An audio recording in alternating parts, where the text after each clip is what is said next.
of Sister Rose.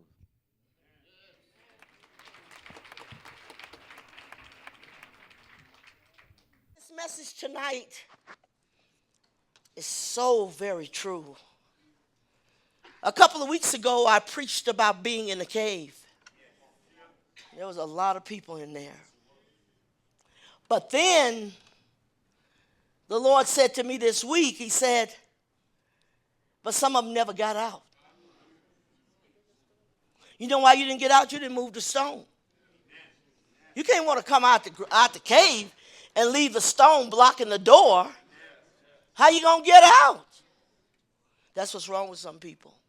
You got these things in your life that you refuse to move away. If I don't move it away, I'm going to stay in that cave because there ain't but one way out of it. And if it's blocked with something, I can't get out. Everybody that wants something special from God is going to have to move the stone. The stone represents many things in people's lives. Those things in our life, and we know they're there. We can't say, well, I didn't know that. Of course you know. So you know without a doubt, there's something there I need to kick out of the way. But I don't want to. You can never get free from the things that bind you until you're willing to get rid of everything. Because with Jesus, it's about freedom and getting rid of everything, not just some things, everything. Everything that could possibly be a block, that could possibly get in the way. I got to be willing to get rid of it. And we hold on to the stupidest thing, just hanging on to it. Well, that's all you got to do is release that. If you release that, you can have, what did the rich young ruler said? He said, Lord, I've done everything right. All these things that you said I should have done, I've done that already. Now he's saying, but you lack one thing. When you sit here tonight, look at your life and say, what is that one thing that always gets in the way when I try to progress to a spiritual place with God? What is that? Why do I keep getting this block? See? The rich young ruler said, Master, what can I do to gain eternal life? I want to be saved. People say, I want to be saved. I want to go to heaven when I die. And you can because he made it possible. But if you don't remove the stones in your life, you'll never be able to get past it. It'll always be a hindrance. It'll always be a thing that keeps you from being all that God destined us to be. So when I looked at that, I thought, how many people say to me constantly, Sister Rose, I just want to be saved. But if I want to be saved, what am I willing to do to be saved? What else can I do? How can I deal with this? Well, that's the hardest thing. If I asked every person in this room tonight, if there's one thing that keeps you from making that commitment to God, what is it? The words and the things that we would hear would be startling. That's it. That's the one thing that you can't serve God for. Do you understand? One thing to block you from the kingdom, one thing to cheat you out of eternal life. That one thing. Get rid of it. It's not worth it. It stands in the way. You can't breathe with it. You can't move with it. You can't praise God with it. You can't worship. One thing. One thing I appreciate, if nothing else, in serving God, that I am a free agent. Free. Nothing binds me. That's why Paul said, lay aside the weight. Lay aside the blocks. Move them out of the way. This is not working. You keep wondering why it's not working. Move the thing. Get rid of it. And quit saying, Lord, would you please move this? Get up off your duff and move it out the way. There's some things that God's got to move. There's some things you can move. You need to get up and get rid of it. I'm not just going to sit here and keep talking about it, and I just want to be. It seems like I can never get to that place with God that I want to. Who's in the way? There are many situations and things that get in the way of people progressing and becoming spiritually endowed. That I've got so much of God until there's nothing like it. When are you going to get there? When are you going to start saying, I'm moving forward and I'm not stopping no more? I'm going forward. No. I'm not stopping. I'm going to make it this time. You can. This starting and stopping crap don't give you nothing but discouragement. It puts you down. It makes you feel defeated. You're not an overcomer because you're too busy trying to hold on to things that are not important. They're not important. Once you see Jesus, you realize there ain't nothing else in this world important. Because at the end of the day, we got to leave from here. We got to leave from here. And are you ready? Or can you say that I'm really ready, that I'm not bound? Nobody bound up goes to heaven. Nobody. So what do I do to be free? Whatever it takes. When I talk to somebody about getting saved and they say, well, I can't do this. Well, what about that? You need to close the door in their face. The person that wants to be saved says, what can I do? They're not want to know why I have to do this. This isn't about a have to. This is about joy unspeakable and full of glory. See, when they went to the cave where Lazarus was, it was a cave. What was in the cave was dead. You will never find people putting living things in a cave. You'll have to crawl up in there yourself. But if I want to make it, if I want to hold on to what God has promised me, why am I still here a year later, 2 years later, 3 years later? I'm still in the same place talking about I just want more of God. Go get it. I preached a message years ago, said let it happen. Quit talking about what I wish this would happen. I want that. Let it happen. You have the power to take it by force and say, this is mine. I'm going to have it. I'm going to have it. I made up my mind when I first got saved. I'm not stopping. I'm going to heaven when I die. And whatever time I got in this earth, I'm going to live it to the fullest. And I'm going to accomplish everything that God said I can accomplish. If your mind ain't made up, you're not going to make it anyway. Because just a little ways down the road, you're saying, I'm so tired. You tired already? This is a life race. It's going to go until you come to the end of your life. This race don't start and stop over here. It continues to move forward. You got to look at yourself. So now, Mary was come where Jesus was and saw him. She fell down at his feet, saying unto him, Lord, if thou hadst been here, my brother wouldn't have died. If you'd have been here, this wouldn't happen. How many people in this church said that so many times? If God just had answered my prayer then, everything would have been okay. When Jesus therefore saw her weeping, and the Jews also weeping, which came with her, he groaned in the spirit and was troubled, and said, where have you laid him? I love it because people that are founded in God is established, they're cool, they're not shaken by the little tiny wind that blows. They got a nerve to call a breeze a tornado. I'm looking and thinking, are you kidding me? Sister Rose, I've been through a real trial. What happened, baby? They cut my check. I said, Lord, help me. How much they cut it, baby? $5. I'm thinking, oh. If you can't contend or run with the footmen, you can't contend with the horses. If you a weakling, always talking about what you can't do, and I don't know if I can make it. Get off of it. You can make it with God. Quit telling yourself, I don't know about this, maybe not. No, get rid of the maybes, and I will guarantee you'll make it. I hope I can. I never came to the Lord thinking, well, I hope I stay saved long enough to go to heaven. Honey, that is not a question. That is not even coming to my mind. That is a settled issue. When I leave this world, I'm going to be with him. Listen, Jesus said, where have you laid him? And they said unto him, Lord, come and see. I want you to listen to this. Then said, and then when Jesus saw it, he wept. They said, oh, how he loved Lazarus. Oh, how he loves you. Oh, how he cares about you. Now listen to this. It said, and some of them said, could not this man which opened the eyes of the blind have caused that even this man should not have died? Where is he at? Do you not ask God, Lord, you've done everything else. I don't know why you haven't done this. You got the power to do it. Just shut up and say, let your will be done.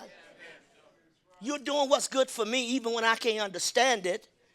And he said, Jesus, therefore, again, groaning in himself, coming to the grave, it was a cave and a stone lay upon it. And Jesus said, take ye away the stone. He didn't do it. Move that stone. Now, could he? He didn't have to do nothing but look at it and it goes. But he said, take it away. That's what he's telling you. Take away the stone while you're making up all these excuses why you can't get there. Take away the stone. Quit talking, I'm waiting on God. You're going to hell if you don't move that stone. Just deal with it. It is what it is. Quit trying to find a way that say that I'm just waiting on God. My mama prayed. She waited on God, and it was 10 years later. You don't have 10 years. You don't have that. Said, Martha, the sister of him that was dead, saith unto him, quit telling the Lord the reasons why this is not possible. Said unto him, Lord, by this time he stinketh. Did he ask you about stink? He ain't mentioned none of that to you about, well, you know, I'm stinking, Lord. Most of y'all stink. You're either in or you're out. You're either walking with God or you're not walking with him. It's as simple as that.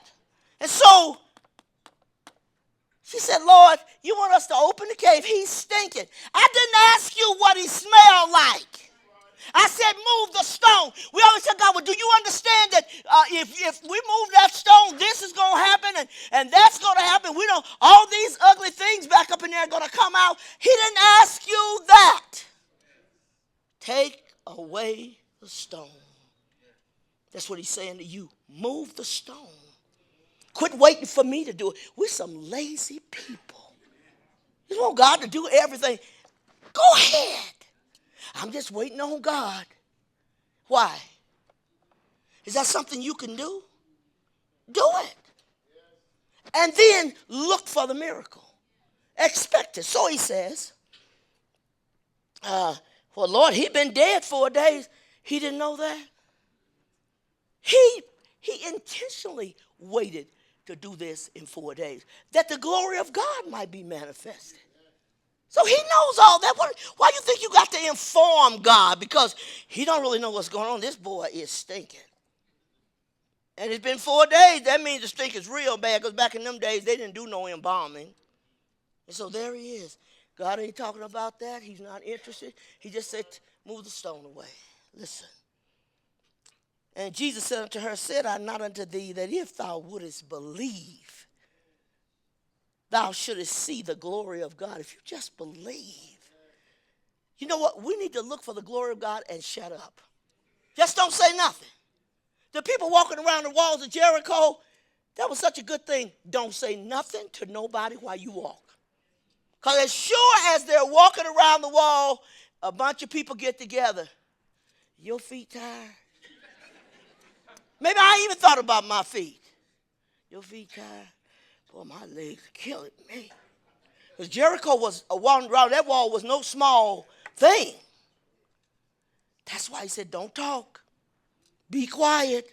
Just march around the wall. Be quiet. And take this. If they could have talked, there'd have been somebody saying, I don't think I'm going to make it. Man, I'm so tired. I'm overweight. I just can't do it. I ain't cut out for this kind of stuff. I don't want you to talk because you're going to say something you shouldn't say. I want you to believe me, trust me, I told you to do it, and don't talk about nothing. There's always them people at time of victory, and you walking around claiming the victory. There's somebody telling you, you ain't going to make this. I don't pay attention to people. You know how you change the station on the radio? Click. Don't listen. I can't tell you how many people could have stopped me had I listened to them, but I refused to listen to them. Back in the day, when the Lord called me to preach, there was a lot of things out there saying, God don't call a woman to preach. I didn't care what they said, because I know in the first place, I couldn't preach if he didn't call me. I'm convinced of that. So though you're telling me that God ain't called a woman, I didn't even answer him. I just kept on preaching. You don't have to worry about what people say. If you know the voice of God, and I'm not the person that's going to stand up in front of a group of people and say anything. That wasn't going to happen. No. Shy, can't talk, a stutterer. It would take me maybe 5 or 10 minutes just to read a scripture to you, one verse. By the time I got to, you think I'm so tired? You'd have been tired. I know he called me. Then he fixed my tongue so I could talk. I spent most of my life stuttering and stammering, and had a cousin that did the same thing. And you put two of us in a room together trying to get something done, oh, you're going to wish you didn't ever came. And if you're about to get a whipping and the strap is there, and you try to say,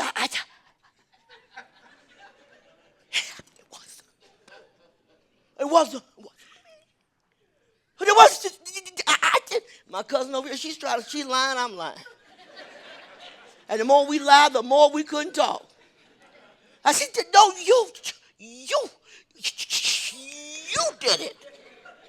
No, daddy, listen, you gotta listen to me, because Rose knows she's lying. I said, oh, no, I'm not lying. Take all that time going through all that stuff. Can you imagine in the pulpit, Jesus went to the greater, and he told them to roll the stone away. By the time I got the stone out, you think, I need to go home. I'm hungry. But he changed it. I don't have to explain to nobody what I do. Because you didn't call me. Neither do you control my life. I know I'm supposed to preach, and I've been doing it for, oh my God, how many years? 40? 40-some years. Listen to this. And then, after they done made all these reasons why you shouldn't take that stone away, then he says, then they took the stone away from the place where the dead was laid, and Jesus lifted up his eyes and said, Father, I thank thee that thou hast heard me. I know you're going to do this. But for their sake, for these people's sake who don't believe, I thank you, because I know you're going to do it. You know why we don't get some things? Our unbelief and doubt is a huge block. You tell people that God can do that. I say, yeah, I know he can, but how can he get in there and do that? He's God. Take a look. You sitting around talking about, I'm not sure. If God steps out on the universe and says, let there be, and it was, let there be light. Let the light be divided from the darkness. Let this happen. Let that happen. He just said it. Let it happen. He didn't have to get out there and draw a moon and build one. He just put it in place. Whatever you got in your life that's a hindrance, you can get rid of it in a moment. God created an entire world in 6 days. And didn't have to have any particular tools or whatever. See? He can do it. He takes Adam, looks at Adam, said, it's not good that he be alone. I'm going to give him somebody. He gives him somebody. What he did? He wasn't put under no anesthesia. God called a sleep to come upon him that he calls to come, and he cuts him open up his side, take out a rib, and give it to us. And we've been doing great ever since. When God said it's not good for you to be alone, that's because he knew you could not think as sharp as we do.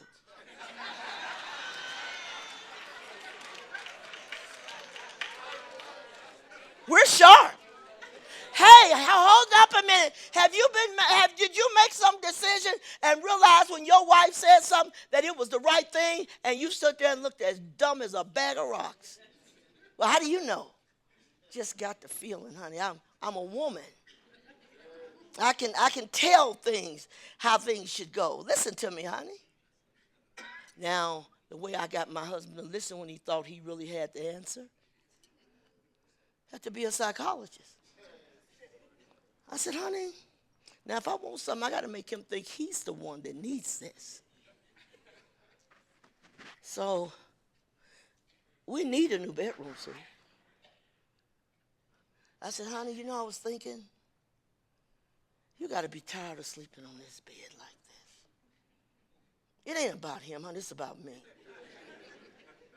You got to be tired of that. Because he done said he ain't going to do it. I know how to get him to do it. He done more stuff and don't know why he did it. When I think about it, I can't believe it. I mean, I had him wrapped just like that. You think it's you, baby, but it ain't you. I have flashbacks.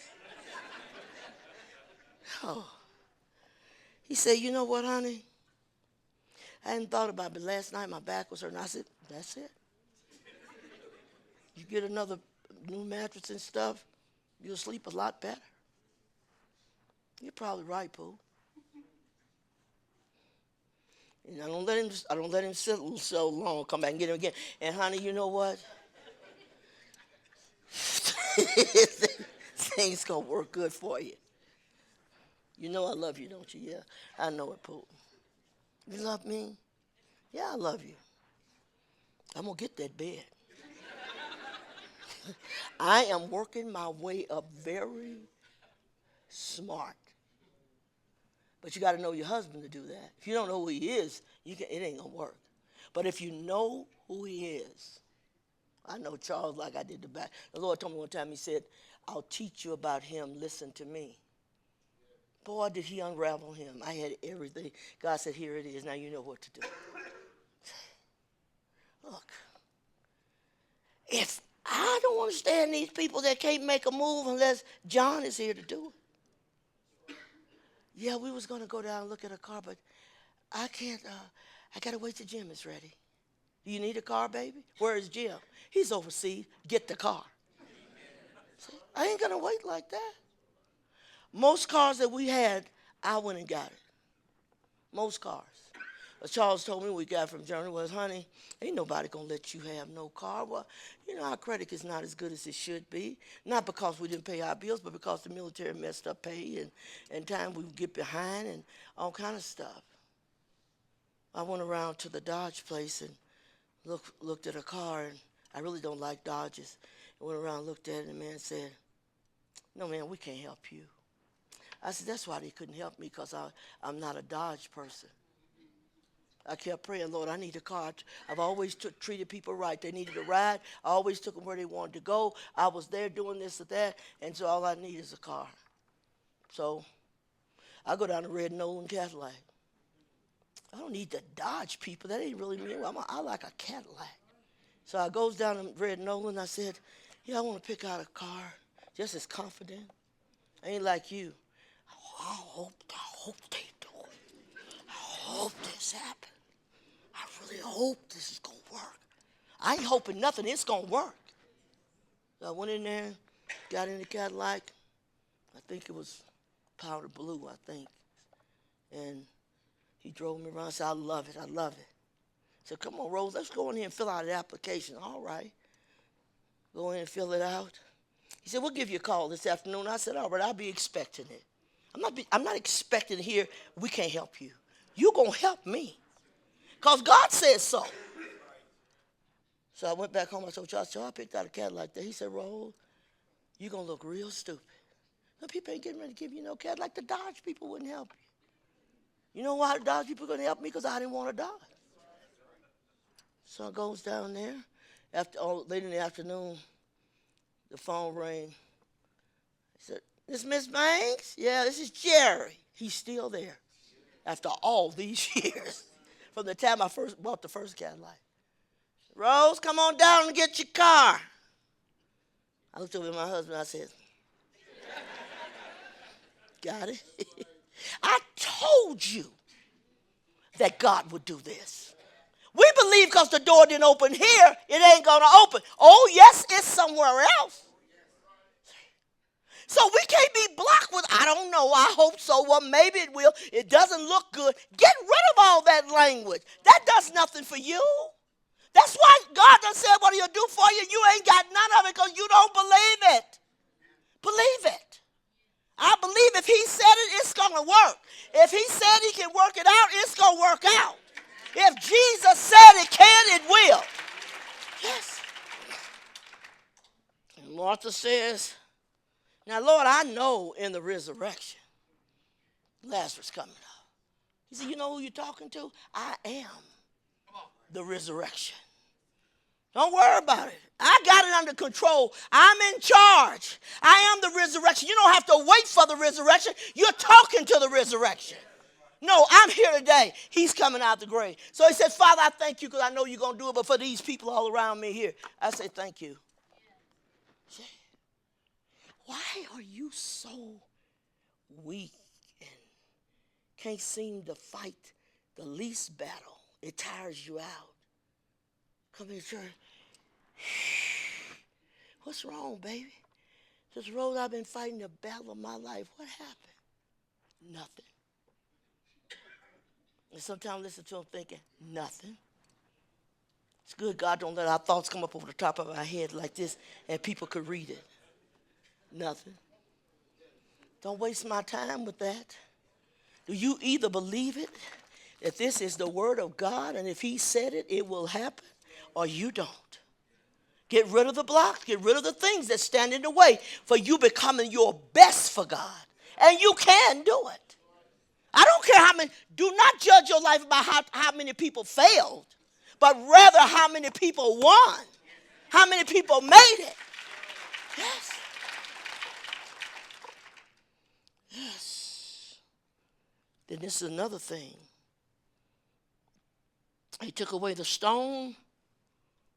Then you got to hear his voice. And Jesus said, Lazarus, come forth.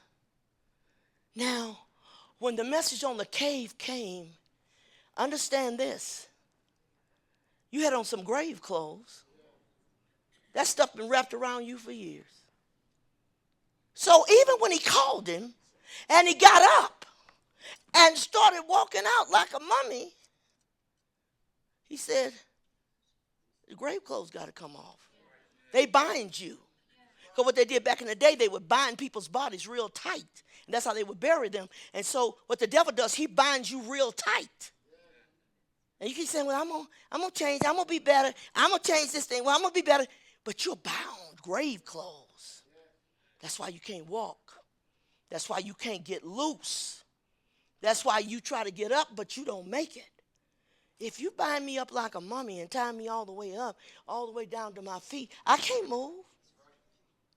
I can holler a little bit, but I can't move. Life is there, but I can't move. So if you even attempted to come out of the cave, okay, why ain't you free? Because I rolled out. I'm all bound up. I just laid on the ground and took a roll. You can't go nowhere that way. In a roll, the demons to fight. I'm getting ready to preach a message here, possibly next week. Don't take nobody to war with you unless they're a warrior. Because if you do, you're going to be defeated. Leave cowards at home. But check this out. Check this out. He would have never been free if they hadn't got them grave clothes off of him. He's moving. He's got life, but he's not free. For whom the Son set free is free indeed. You can't be free indeed with grave clothes on. You can't do it. Got to turn it loose. Who you tied up with that you can't move until they move? Who's so involved in your life until you can't make a decision because I don't know what they think. Let me tell you what, if you go in places in this life, you better rest assured, you better not be hitched to nothing that has some type of way of binding you, keeping you from being able to go forward. Go forward. Hook up with the wrong person. You'll drag, and they ain't getting up. They still got grave clothes on. You're trying to make it, but you ain't making it. Because this is a weight. It's a weight. You got to pull through it. You got to get through it and say, you know what? I'm going to serve God no matter how. Quit talking about how hard it is. Serving God has never been hard. Serving the devil is extremely hard. The way of the transgressor is hard. Take my yoke upon you, Jesus said. Learn of me. My yoke is easy. My burden is light. So quit walking around talking about it's just hard to be a Christian. You are not a Christian. Because when you're a Christian, it's not hard, neither is it difficult. I can get through this. I have, in 50-some years, I have never said one time, I don't know if I'm going to make it. I'm going to make it. When I lost my husband, probably was the most darkest time of my life, but I never did believe I wouldn't make it. I never believed that. How do we get something so attached to anything that makes the decision for us? That's a block. That's a stone. Get away from it. Detach yourself. If your right arm offends you, cut it off. Who is your right arm? If your eye offends you, pluck it out. Who's seeing for you and you can't see for yourself? Pluck it out. That means get rid of it. You're a problem. You're an issue. Every time I think I'm going to have the victory, you step in and say something stupid to me. No, get rid of stupid people. And if you stupid, get delivered. Yes. Because you know what they do sometimes? Stupid people hook up with stupid people. It's true. So if I find myself stupid, don't be afraid of that. Get rid of it. And the person you're running with, cut them loose too. I know you used to having two stupid people trying to run something together. I got to get rid of the stone. It's difficult. Every time I look up, it just gets so hard to move. And I plan to go forward. I plan to do this, but something's in the way. So some of you that was here when the message was preached on the cave, I ask you to ask yourself, why are you not out? You came to the door and looked out. Elijah did that. He looked out, but he was still in the cave. And every time God came to him and said, what are you doing here, Elijah? Why are you here? Lord, I'm the only one left, self-pity. Self-pity will put you in so many places. Don't go to nobody's self-pity party. If they send you an invitation, tell them you don't attend. People are full of self-pity. I feel like this because I'm just a person that I hurt real easy. You can hurt my feelings, and I just don't. People hurt me so many times in my life. I'm going to say, be quiet. Shut up. We all been hurt. We all been mistreated. We all been gone through something that we preferred not to go through. But does it break you down or does it make you stronger? Trials are supposed to come and make us stronger. It's not supposed to make us weaker. So the trial overcomes you and you don't overcome the trial. Stop for a minute. Say, you know what? Think about where you are. Think about who's having the greatest effect on your life. And make up in your mind, no more. The minute you leave church, hey, John, how you doing? I'm cutting you loose. I'll see you here. Bye. We don't have to talk about it. We don't have to think about it. No, you're just out, boy. Boyfriend call. Maybe he's still at home waiting on you. I don't know. He calls. Hey, what's going on? Oh, I just came from church. I'll be over in a minute. No, you're not. Can you say that? You're not coming over. What do you mean, baby? You understand? I'm the best thing ever happened to you. You said it yourself. So I did because I was stupid. But now since I went to church and heard the word, I realize you're too stupid for me.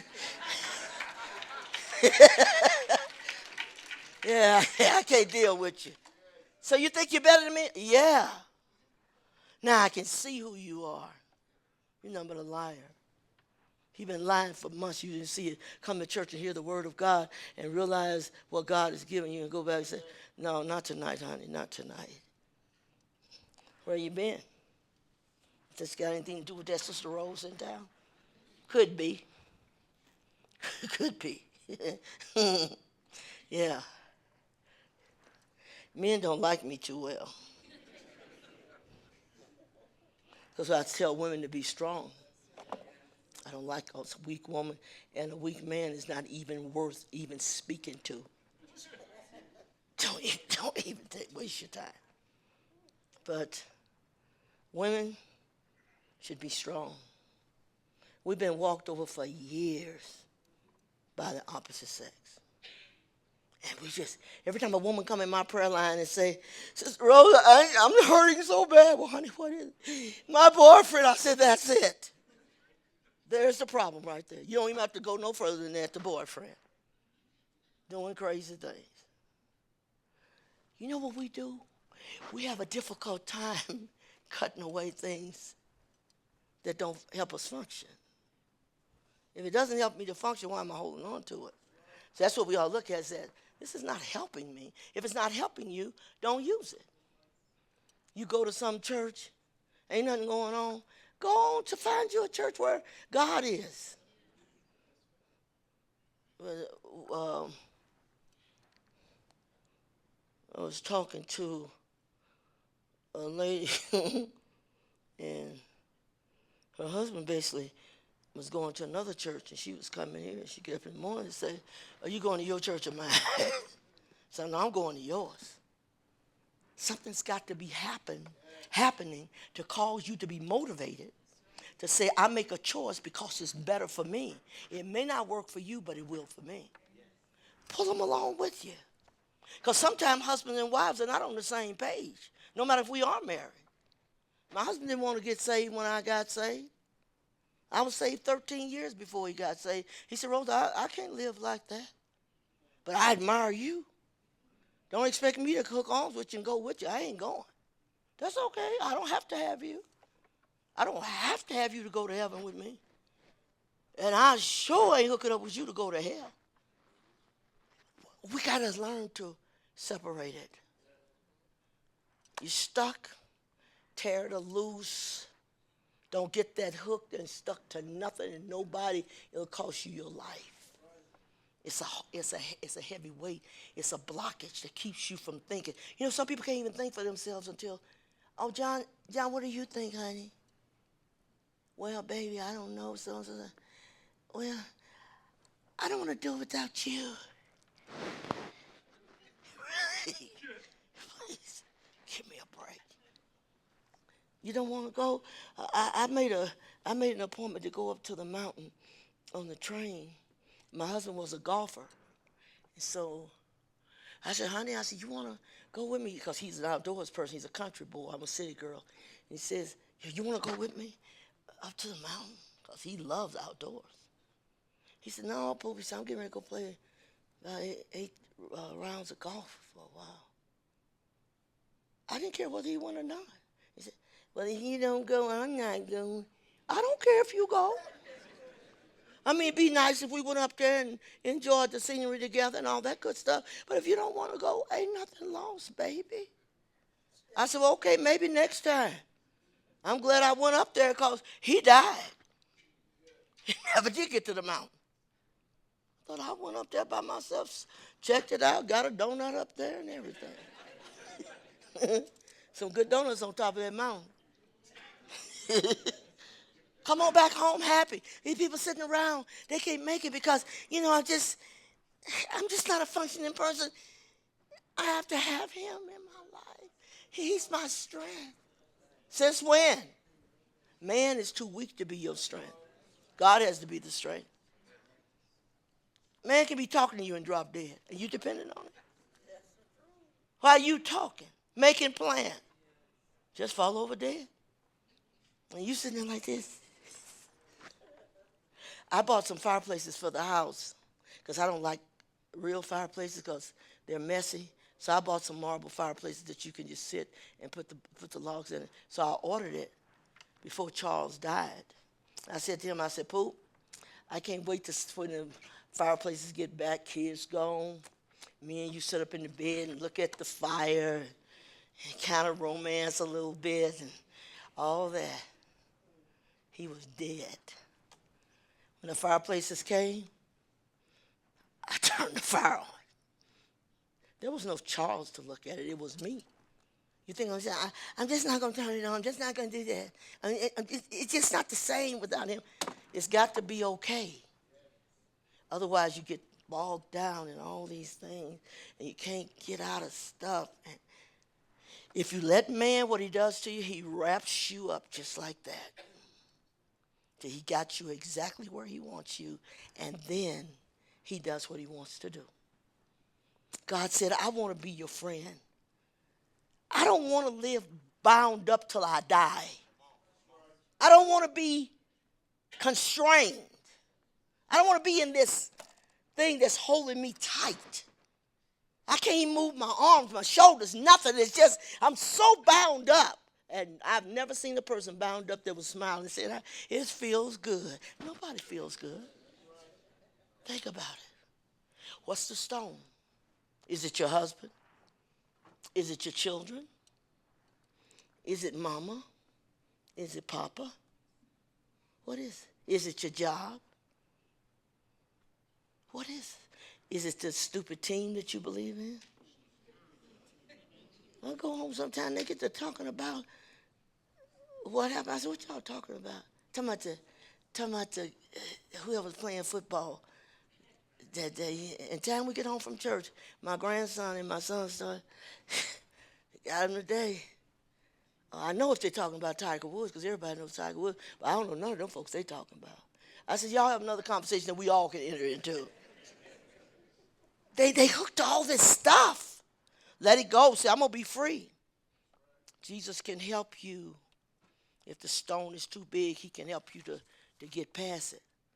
We need to understand the power that he possessed. Then we won't be sitting around talking about, I don't know if I can do it. If you want to do it, he'll help you do it.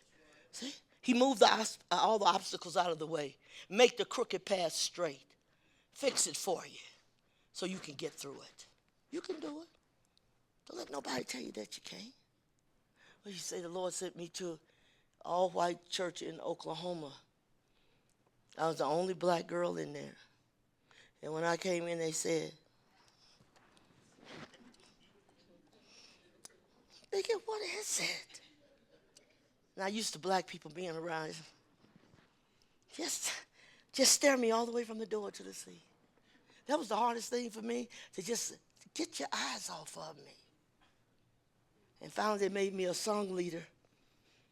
And I said, let Sister Banks come and open this service for us. Because we're going to shout. They got used to the black girl. And I sang their songs. I go home, I just sing to some of my husband, say, you sound just like them hillbillies. Sing. Rose, you sound just like them. I said, what's wrong with that? Nothing. I'm not hooked up to black, white people. You don't have to be a certain color to come in here. That's a blockage. I love to see white people come in and get with it. They may be off beat, but hey, they get with it. My friend Ken, I love you to pieces. Ken came to this church years ago. How many years now, Ken? Don't remember. He first started coming here, and he traveled on the road a lot. And I talked to him. He said, you know, Sister Rose, there ain't many of them like you. I've been all over the country. Ain't many of them like you. Every time he came back to town, he came here. Now he's here all the time because he works up in Denver. But when Ken came here, Ken couldn't keep the beat. Now, he's better. He's much better. Because, see, we here and they, come on in. come on in. And now can I get in there and move with that music? And my daughter said, my mom would love to put Ken on the internet and say, this is a white boy at a black church. I said, no, because our church don't represent black. It represents people. It represents people. I love it. I love it. We got these mental blocks about what, if they don't look like us, then, I can't interact with them. I used to sing with Sister Austin. Sister Austin was a white lady, and we used to sing together. And her family wasn't used to colored. And I said to her, what does it feel like to sing with a colored? A colored. She said, same way it do to be sing with a white. It ain't no difference. Y'all sound like a hillbilly. I sound like a soul sister. But you blend that together, honey, we got a tune going on. That's right. I was just as at home with them people. Once they got through staring at me, I was good. Stayed in there by myself all the time. The Lord said, I'm going to teach you something. Teach you about people. Go in that church. And the black churches talked about me like a dog. Beat me down across the pulpit. Because I sneaked out and went over to their church because our church was dead. I said, give me a biscuit at home and I won't go nowhere else. These people are praising God. I didn't know white people ran around the church and they blonde hair flying in the wind and they talking in tongues. And I thought, wow, white people do this? I hadn't been around holiness white people. Boy, they was having church. I thought, I'm going back next Sunday. And get up in the church and say, well, the pastor said, sister, tell our members, support your own. These are my own. These you don't want to do that, support your own. That's a bunch of junk. I thought, talk if you want to, but there's some good biscuits over there and got gravy on it. I don't care what you think. I kept right on going. They kept right on talking about me. Come back. You hear that she was over to the white church. I said, no, I went over to God's house. This ain't about white. This is about having church. And I don't care where it's at. I'm not going to be blocked because of color. I'm not going to be blocked because of the uneducated. I'm not going to be blocked with all these stupid things that people separate themselves from. Let's go forward and have church. That's what it's all about. I said this before. If you got a taste for a hamburger, maybe you like Burger King. Maybe you like Wendy's. Whatever. You go and pull up in the driveway and I'll take a triple. And somebody says, okay, ma'am, here you go. Oh, ma'am, I can't take that. Your hand's black. You ain't hungry. When you get hungry, you eat from a black hand or no hand. White hand, it don't matter. If we can once get the people of God to come together as one and just love it, we are one. We love each other. We don't care about color. I think just like you think. I feel the way you feel. I have pain like you. I bleed like you. We are the same. Don't be blocked by that. We can get barriers built in our own mind and can't pass it. This block right here. You can tell when people got a mental problem. Because when you try to talk about certain subjects, they won't listen to it. And a blockage in the mind. Mine used to say, ain't no good white people. The only white people are dead white people. I thought, and now you in hell because white people going to be in heaven whether you like it or not. Because up there, we ain't white or black. We spirits.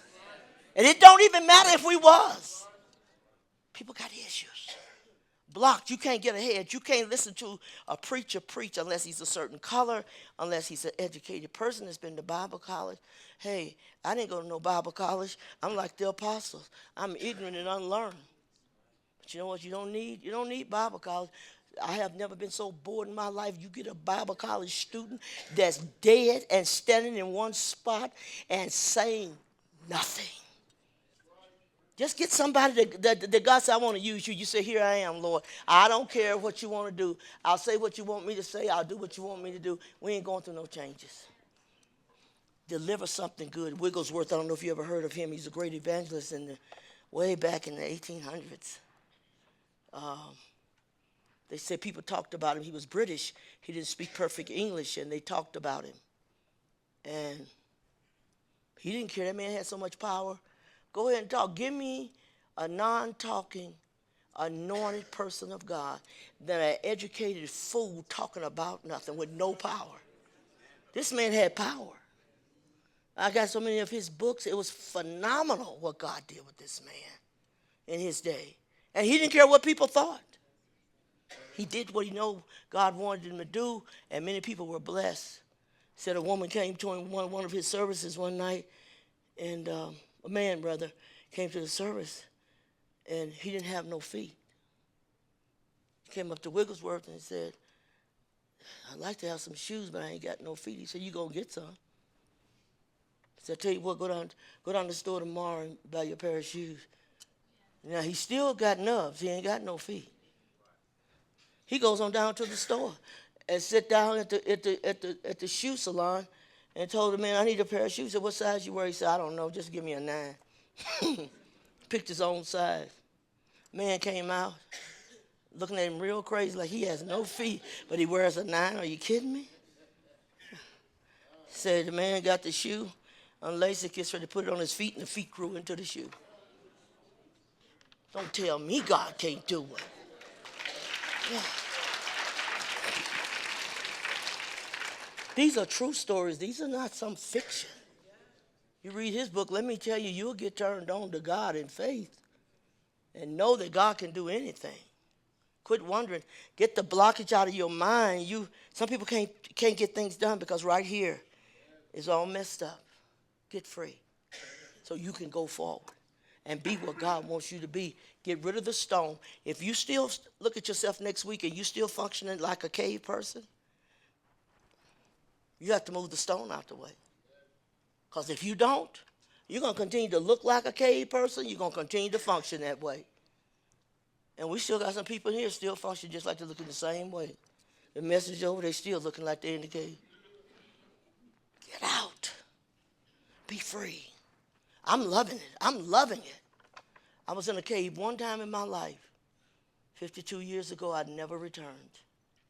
You either like being free or you're going to be acting like a caveman. For God's sake. You don't even speak English.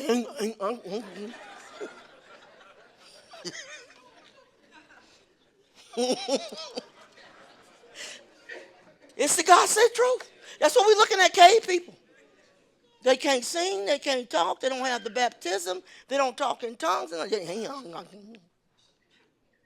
You come out the cave, you shed that.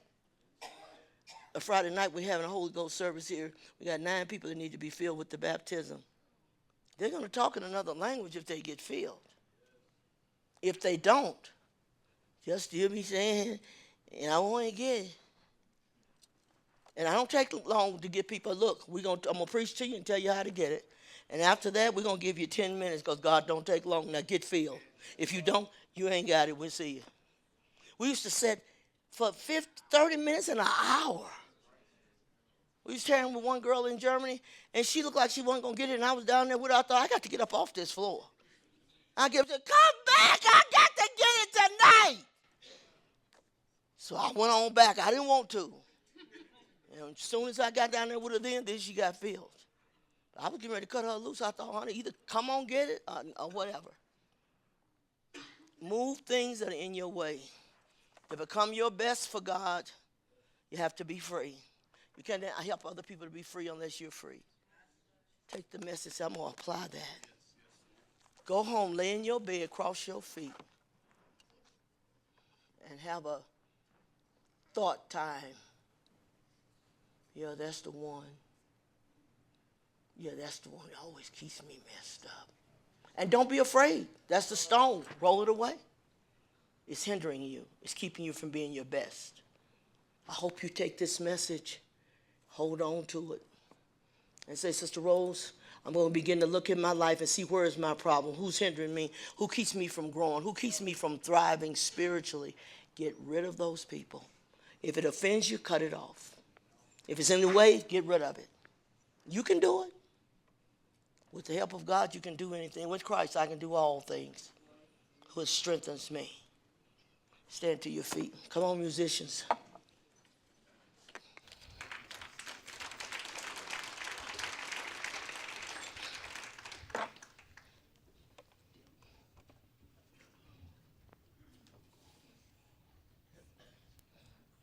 And Samson, me and you going to have to get together, preacher on preacher.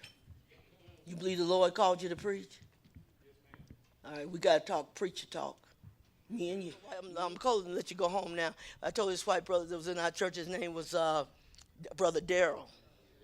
I love Brother Darrell. Nice guy. And he wanted to teach the adult class. I said, sure. I said, I think you'd make a great teacher. I talked to him. We spent time together. And he said, I said, Brother Darrell, I better warn you ahead of time. If you get up in that church and start in any way to try to belittle this preacher, you ain't going to be here. I said, now, don't get up there and try to just do what God tells you to do. That's all you got to do. He said, Sister Rose, I'll do that. I said, let me tell you this. I said, now, black man, you'll promote him, and if he loses his thing, he'll say, well, I didn't deserve it anyway. I said, Brother Darrell, if you demote a white man, you got problems. Because I know I can do it. And where are you at, Sister Rose? He said, you know, you're right. I said, but I would never get rid of you if you do it right. But if you don't do it right, you're not going to be teaching Sunday school. He's not here. He just kept messing up. I was trying to give him the benefit of the doubt. He kept messing up. I thought, I'm going to have to get you. I waited a while. I said, Brother Darrell, what did I tell you? I said, I know I'm going to make you mad and you're going to leave. And, you know, we don't really care about that, but get it together. So that's why I said, me and Brother Samson, we got to talk about preaching up in this church. It's different. Because you're going to be good when you get up here.